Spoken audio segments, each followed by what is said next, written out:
waxaanu siinaynaa hay-adaha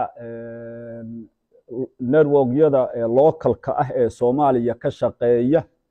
oo soo booqday magaalada Laascaanood si ay u ogaadaan dhibaatada magaalada ka jirta. waxaan filayaa magaalada waad soo dhex marteen, burburka gaaray waad aragteen, dhimashada dadka soo gaadhay waad aragteen. magaaladan in ku dhow 500 oo kun oo qof baa ku noolayd, maantana 50 kun oo qof gudaheeda kuma ay sugna. waxa qaxiyay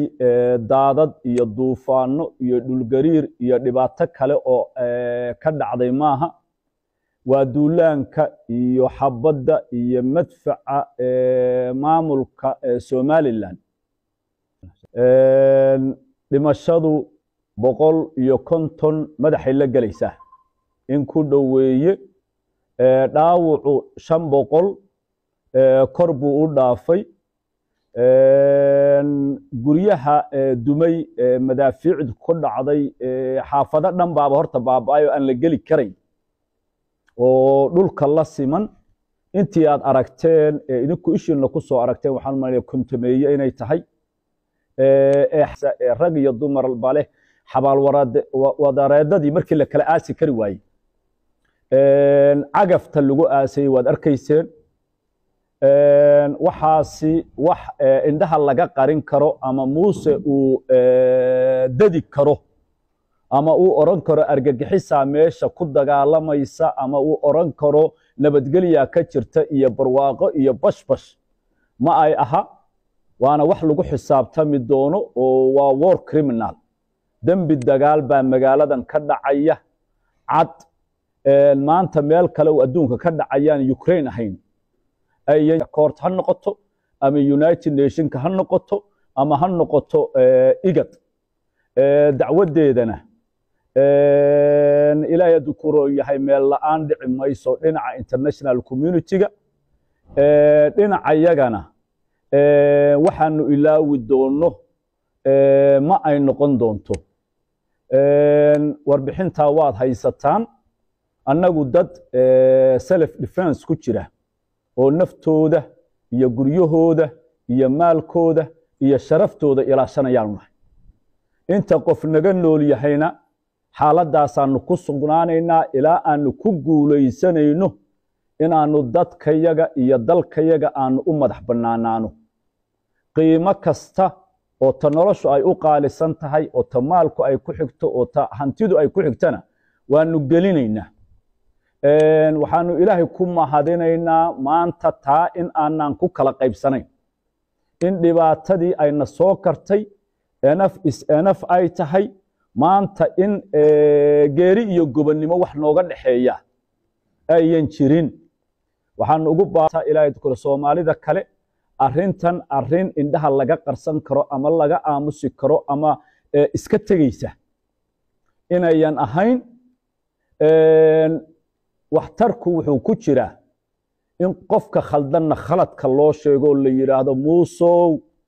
wanaag kama imaanayo, waxaan duqaynayaa Laascaanood, dadkeedaan laynayaa, khasab baan ku ogolaysiinayaa waxa aan rabo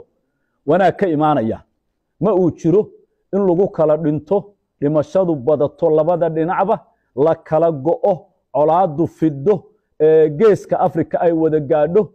ilaahay dukuro yahay ay qabiil iyo isr ay u fido. buu ka shaqaynayaa ka talinayaa muuse. ciddii gacanta ka qaban lahayd waa loo baahan yahay, ciddii u bareeri lahayd waa loo baahan yahay, ciddii oran lahayd annagu waa ishaynaaye, ciddii marka lala safto wanaagga. waxaa la yidhaahdaa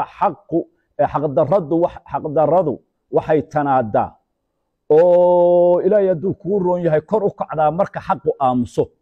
waxaad moodaa Soomaaliya in ay xaqa ka aamusan tahay in yar mooyaane, in yar oo fara ku tiri sabaale. war Somaliland waad khaldan tihiin, dalkan iyo deegaankan aad ku duusheen xabadda la dhacaysaanna idinkuma lihidina ka soo baxa, guryihiinna ku soo noqda. maalinta codka Soomaaliyeed uu sida isku raaco xaqdarradu way jabaysaa. inta laga aamusan yahay leeyahay labada dhinacba xabadda ha joojiyaan labada dhinac xabadda joojinaya waa kuwe ma ninkan xabadda madaxa lagaga hayo ee lala dhacayaa la leeyahay isdhiib haddii taa aad ku talinaysaan Soomaaliya isdhiibi mayno deegaanka iyaga iyo dalka iyagana naloogu talin maayo khasabna naloogu talin maayo inta Soomaaliya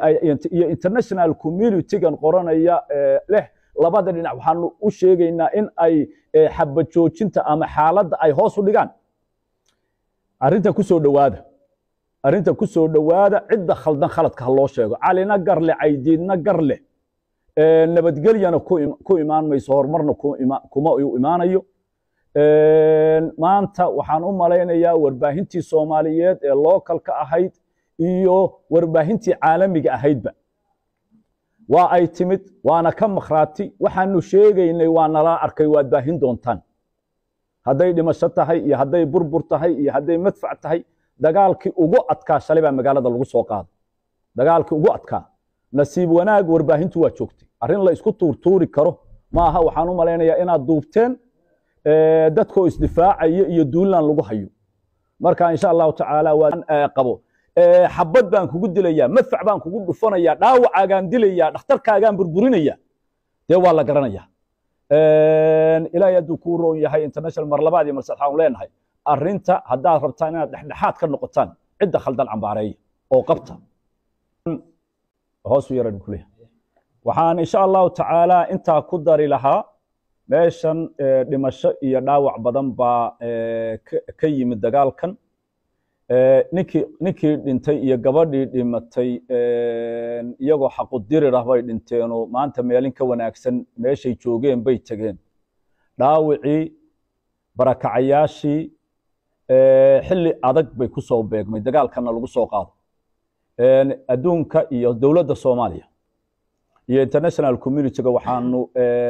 hay'adihii ku shaqalka lahaa aanu u sheegaynaa in dayac uu ka jiro meelaha kaleba marka suuq yari gubto waxa soo qayla ba ka dhici jiray meeshan supply-gi caafimaadku waa yar yahay ama waaba go'ay dhakhaatiir qaliin ma joogto dhaawici waa dayacan yahay dadkii qaxay sanitation-kii waxaan uga baqaynaa meelihii lagu qaxay in uu ka dilaaco cholera iyo ilaahay hadduu kori cudurradii faafa iyo halkaa biyo nadiifa ma haystaan guryahoodii way ka baxeen xilligii dhinacyadan dalka qaybahani ay ugu qaboobayd baa lagu jira hugoodii guryuhu ku gubanayaayo yaala waxaanu leenahay dadka ha loo soo gurmado teendhooyin iyo bustayaal iyo waxyaabihii ay wax ku cuni lahaayeen iyo meelihii biyaha lagu shuban lahaa iyo musqulihii portable-ka ahaa iyo ha loo keeno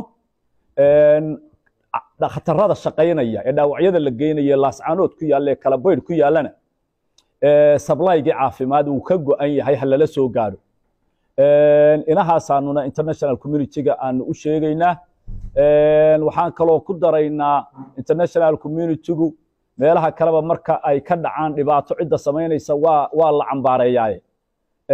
barakacan iyo dhibkan ha la cambaareeyo hana lagu soo rogo cidda ka dambaysa ee magaalada duqeynaysa 21st century in maanta magaalo kamida magaalooyinka Soomaaliyeed madaafiic lala dhaco iyo hoobiyaal oo aan la qarsanayno guryihii gubanayaan oo dhakhaatiirtii shaqaynaysay uu madfac ku soo dhaco ninkii waxaa sameynayeen madaxa loo salaaxayo la leeyahay madaxweynaha tahay iyo maamul baa tahay ee aan argagixisa loo aqoonsanayn balse uu isagu leeyahay argagixisa bay la dagaalamaysa waxaan u malaynayaa micnaha argagixiso dictionary-ga kamuusan eegin micnaha argagixiso waxa weeye in aad dad ku khasabto adoo isticmaalaya khasab iyo handadaad iyo dil iyo dagaal in aad cid ku khasabto waxayan doonin